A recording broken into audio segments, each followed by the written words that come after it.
नमस्कार, आप देख रहे हैं आजाद भारत टाइम्स और मैं हूं आपके साथ ज्योतिका। आइए रुक करते हैं खबर की ओर। यूपी के बुलंदशहर में फूफा भतीजा हत्याकांड का सनसनीखेज खुलासा। हत्या के आरोप में राजीव का नौकर और उसका साथी गिरफ्तार। मृतक राजीव गर्ग के नौकर ने अपने दोस्त के साथ मिलकर की थी राजीव और सुधीर के निर्मम हत्या। चमत्कारी सिक्का प्राप्त करने के लिए ऋषभ ने अपने दोस्त के साथ मिलकर की थी राजीव गर्ग और सुधीर गर्ग की निर्मम हत्या। चमत्कारी और बेशकीमती बताया जाता था सिक्का। चमत्कार का डेमो भी दिया करते थे सुधीर और राजीव गर्ग। आरोपी ने यह भी बताया कि अगर सिक्के को प्राप्त कर लिया जाए तो बहुत सारा धन उनको मिल सकता है, मौसम भी बदल सकता था। सिक्का आरोपियों में ऐसी थी धारणा।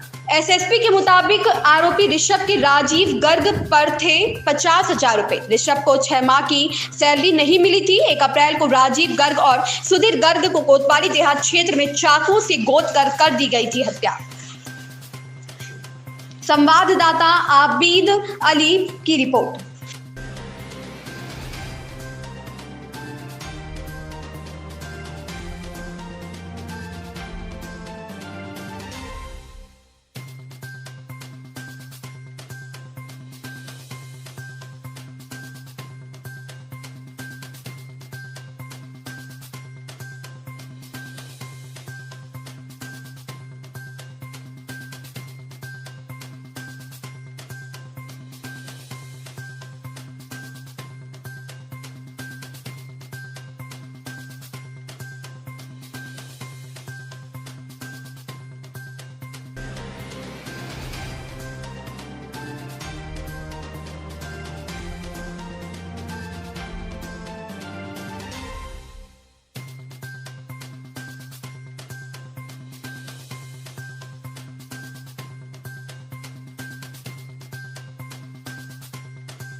एक तारीख को थाना कोतवाली देहात में अडौली नहर के बंबे पर 2 व्यक्तियों का शव मिला था जो आपस में फूफा भतीजे लगते हैं। इस घटना के अनावरण के लिए थाना कोतवाली देहात और एसओजी की टीम को लगाया गया था, जिनके द्वारा आज इस घटना का सफल अनावरण करते हुए इस घटना में सम्मिलित 2 अभियुक्तों की गिरफ्तारी की गई है। इसमें ये बात प्रकाश में आई कि जो मृतक हैं उनके दुकान पर ही काम करने वाला एक लड़का है ऋषभ करके, वो और उसका साथी तनु, इन दोनों ने मिलकर के इनके साथ ये हत्या की घटना करी। और जो मोटिव था उस ऋषभ के द्वारा ये बताया गया कि ऋषभ ने कुछ पैसे मृतक को दिए थे और साथ ही साथ इसके कुछ महीनों की तनख्वाह भी इसको नहीं मिली थी।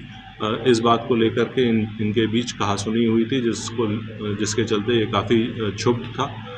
एक बात और ये भी प्रकाश में आई है कि जो मृतक गण हैं इनके आपस के बीच में कुछ एक सिक्के को लेकर के बातचीत होती थी, जो कि काफ़ी महंगा बताया जाता था। इसे ये भी मालूम था कि यदि ये सिक्का इसके हाथ लग जाएगा तो इसको काफ़ी पैसे मिल जाएंगे। इन सब के चलते इसने अपने साथी के साथ मिलकर उनको नहर के बंबे पर ले जाकर उन पर चाकुओं से वार करके उनकी हत्या कर दी गई। इनसे पूछताछ के दौरान जो घटना में प्रयुक्त आला कत्ल है वो बरामद कर लिया गया है। जो कपड़े इनके द्वारा पहने गए थे और जिसमें कि खून के निशान भी हैं वो बरामद कर लिया गया। जो मृतक की स्कूटी थी जिसको कि घटना करने के बाद इनके द्वारा नहर में फेंक दिया गया था, वो भी इनके निशानदेही पर बरामद कर लिया गया। देखिए, एक कुछ लोग थे जिनमें ये अंधविश्वास की एक अवधारणा उनकी थी कि उस सिक्के में कुछ दैविक शक्तियां हैं और इसलिए वो काफ़ी महंगा है। ये बात ये लोग आपस में करते थे और ये उसको ओवरहियर करता था, तो इसने भी मन में अपने ये बात पाल ली थी कि ये जो है बहुत महंगी चीज़ है, कुछ नायाब चीज़ है और ये इन लोगों के पास आ जाएगी तो इन लोगों के पास काफ़ी पैसा आ जाएगा। कहीं से देखने की बात चल रही थी।